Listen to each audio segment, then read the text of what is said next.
सर्वप्रथम सर्वांना श्री स्वामी समर्थ. पौर्णिमेची रात्र, चंद्राची रात्र सर्वांना आनंद देते. आश्विन शुक्ल पौर्णिमा म्हणजेच कोजागिरी पौर्णिमा. अशा या रात्री शरदाच्या चांदण्यात जे लोक आनंदात रमत खेळत जागरण करतात त्यांच्यावर देवी देवता प्रसन्न होतात. तर यावर्षी 28 ऑक्टोबर रोजी कोजागिरी पौर्णिमा, त्यात खंडग्रास चंद्रग्रहण आलेले आहे. मग अशा वेळी चंद्राच्या किरणात दुधाचा नैवेद्य चंद्रकिरणात ठेवावा का, हा प्रश्न सर्वांनाच पडला असेल. या दिवशी सत्यनारायणाची महापूजा करावी का, या सर्व प्रश्नांची माहिती या व्हिडिओमधून आपण जाणून घ्या. माझ्या ताई दादा, आपल्या चॅनलवर तुम्ही नवीन असाल तर चॅनलला नक्की कृपया सबस्क्राईब करा.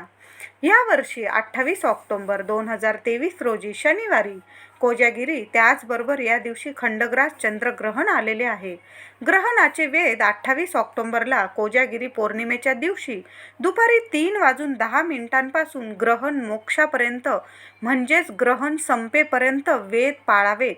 वेद काळात स्नान, देवपूजा, नित्यकर्मे, जप जाप्य, श्राद्ध ही कर्मे करता येतील. या काळात भोजन, अन्नपदार्थ खाऊ नये. पण वेद काळात आवश्यक असे पाणी पिणे, बाथरूमला जाणे, झोपणे ही कर्मे करता येतील. लहान मुलं असतील, अगदी आजारी असतील, अशक्त व्यक्ती असतील किंवा गर्भवती स्त्रिया रात्री 7:40 ग्रहणाचे वेद पाळावे. दुपारी तुम्ही वेदाचे नियम नाही पाळले तरी चालेल, पण रात्री 7:40 ग्रहणाचे वेद पाळावे.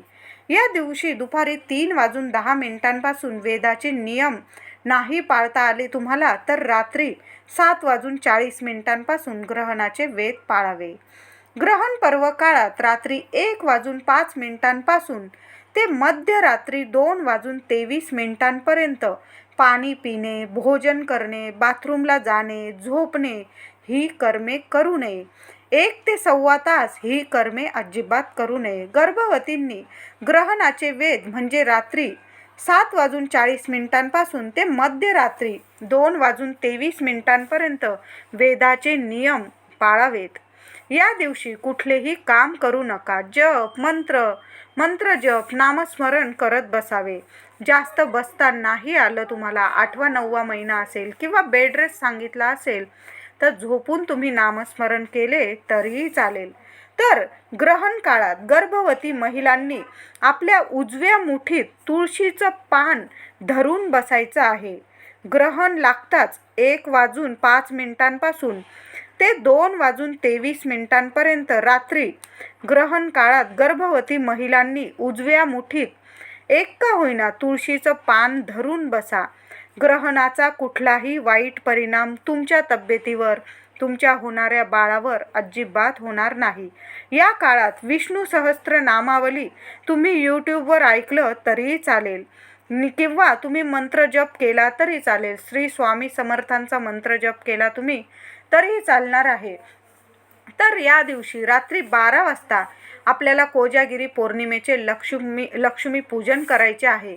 12:39 ही पूजा पूर्ण करायची आहे.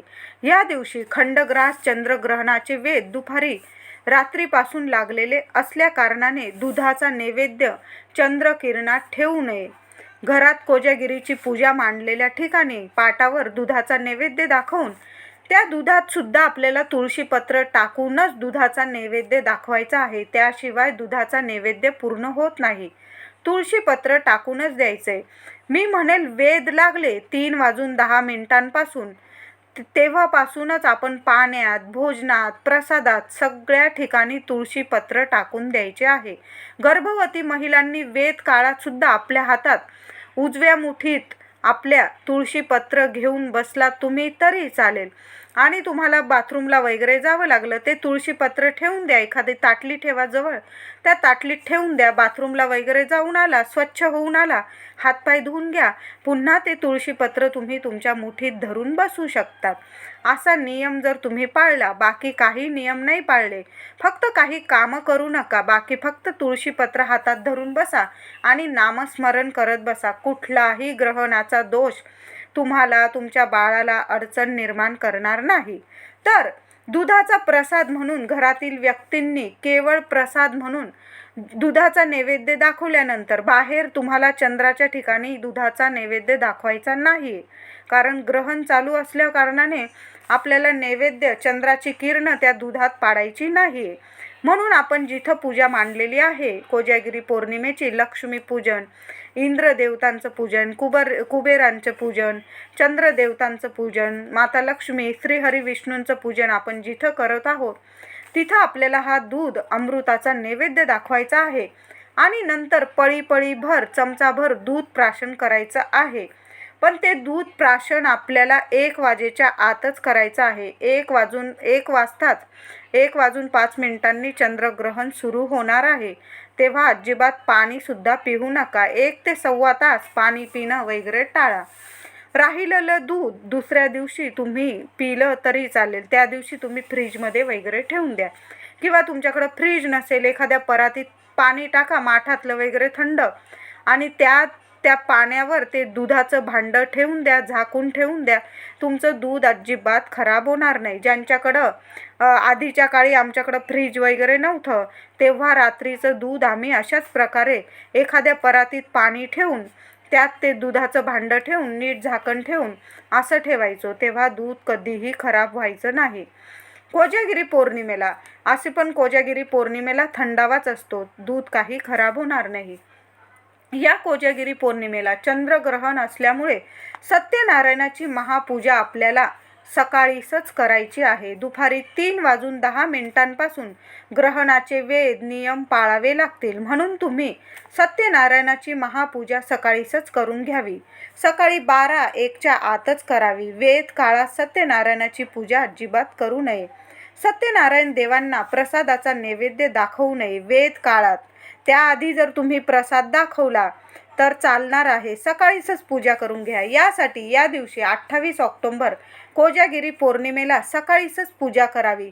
पहाटे 6 वाजेपासून जरी तुम्ही पूजा सुरू केली, 12 वाजेच्या आत पूजा करून घ्या, नैवेद्य दाखवून द्या तरी चालेल. ग्रहण स्पर्श होण्यासाठी ग्रहणाचे वेद लागतात. पाण्यात, भोजनात तुळशीपत्र टाकून ठेवावे. ग्रहण स्पर्श आणि ग्रहण सुटल्यावर ग्रहण मोक्ष काळात स्नान करावे. नाही जमलं तुम्हाला स्नान करता, हातपाय धुवून घ्या, अंगावर गोमूत्र शिंपडून द्या, घरात गोमूत्र शिंपडा, तुळशीपत्र सगळ्या ठिकाणी टाकून द्या. आजचा व्हिडिओ आवडला असेल लाईक करा, शेअर करा, चॅनलला नक्की सबस्क्राईब करा. धन्यवाद.